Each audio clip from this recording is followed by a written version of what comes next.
totally free. Each of us has the choice to positively encourage ourselves or consistently challenge ourselves to overcome the negative stuff we dwell on. Allow Linda to encourage you to a fresh start this year with a self-talk habit that builds up instead of tears down. Welcome Linda with her final speech of the communication manual titled Self-Talk.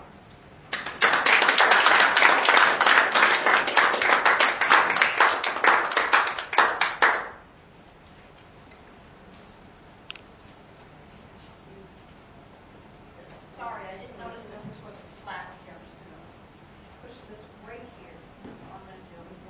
Thank you so much. I am ready. Nope. I thought this was more flat. Sorry to keep you all waiting. Who is your worst enemy? That would be you. You aren't that smart.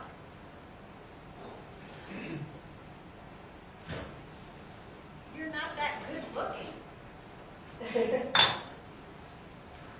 Nobody likes you. When we carry these ideas around with us like so many bricks and repeat them to ourselves, it's self-defeating. We should strive to be our own best friend. Say nice things to ourselves. We get enough hard knocks in this world from others. It's time to build up our optimism muscle. Steel your mind. It's a rough world out there. Speaking encouragingly, never rudely, will only help. Your health, including your immune system, will be improved. We think what we think, of ourselves, others, our job, our home matters. Our outlook impacts everything we do and think about. Tune it positively. And in 1964, it was like this, not like this. Let us think about how to talk to yourself when you suffer a personal defeat. Your explanatory style. Pessimists tend to blame others, and they believe that events will occur on and on indefinitely. Optimists tend to believe that such events will end soon, and they tend to blame others. Blaming good? Let me illustrate. Way back in the Garden of Eden, during the mother of all personal defeats, pessimist Eve said, I messed up. I tripped and fell. Walking along, she tripped again. I'm so clumsy. I always trip. Then whenever she saw a vine, oh no, I'm going to trip again. I always do. I'm doomed. See how that works? I hope you don't mind my creative license with the Bible. Optimist Eve, now we get to talk about optimist Eve, on the other hand, thinks the snake tripped me up. Someone must not have trimmed the vines on the path. I think it was Adam. Then she went on happily. Usually I'm a very graceful person. I never trip and fall. Next time, I'll step carefully over the vine and everything will be fine. After playing fast and loose with the Word of God, let me tell you one actual quote from Proverbs 20:37.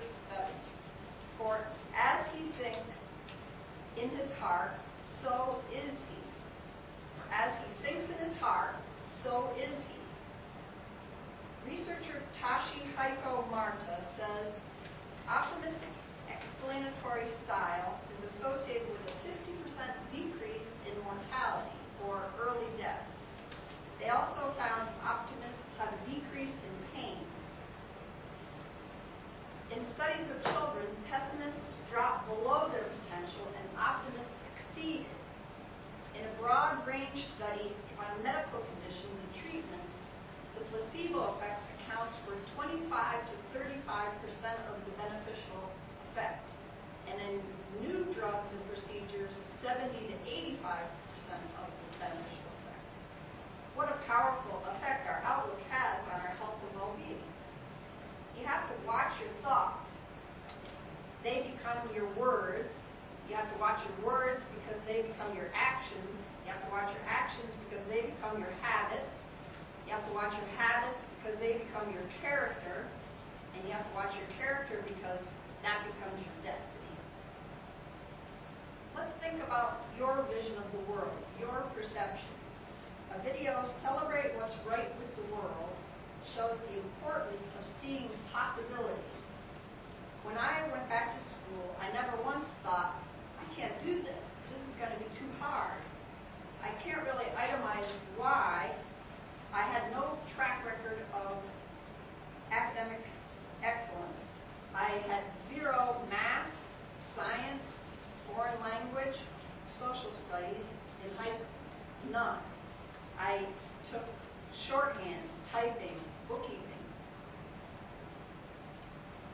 My guidance counselor, after my older sister married and had 2 kids by the time she was 17, but finished high school and just celebrated her 40th anniversary this year, suggested the business track to me. He offhandedly said, "You'll do well, you're good looking." And I thought, uh-oh, I'm not that good looking. My civil service score came up quickly, but I realized I wasn't happy as a secretary, so I took factory work.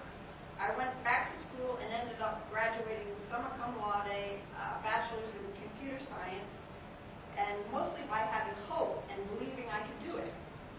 I also got an academic medallion in telecommunications management, an associate's degree that I finished the same year. That guidance counselor's advice goes in the bid bucket. The good effect outlook has on heart disease is optimism causes higher good cholesterol, HDL, and lower triglycerides, a risky form of fat in the blood. Also, higher blood levels of carotenoid, a protective antioxidant in brightly colored and dark green leafy vegetables. How about a combination of not smoking, good diet, and positive outlook? Wow. 40% of outlook is under your control. The rest is determined by personality and life events, reports Jeff Huffman, MD and Director of Cardiac Psychiatry Research Program at Boston General Hospital in Massachusetts. He suggests picture social connections with the best possible future. Once a week for 20 minutes in vivid detail, like seeing your relationship with your team, doing things together, smiling at each other. Do athletes practice visualization? Yes, they do. Would that work better than a mantra of "my teenager is driving me crazy"? Shift the way you respond to mishaps and victories.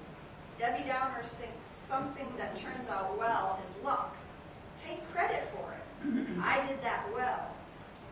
Technically baffled, don't say, "I'm a moron, I can never do these things." Say, "These instructions are totally confusing, I'll get some help." I'm not saying positive affirmations, "You're brilliant, you're beautiful, and popular," will make it come true. No. I'm saying be factual with a compassionate twist, like you describe a blind date. Give yourself the edge. Lastly, Viktor Frankl, a psychiatrist from Vienna who survived the Auschwitz concentration camp, found that survivors had something to live for, a golden thread of hope. I implore you not to squash out that hope and optimism with negative self-talk. Be a good friend to yourself. You all deserve that. Listen how we unload the bad old bricks. You're smart and capable. You're pleasant looking, almost cute. Some people like you. Some people even love you. All this stuff. Throw them in the bottom of the sea and be free. Free to replace the junk and with self-talk that is positive.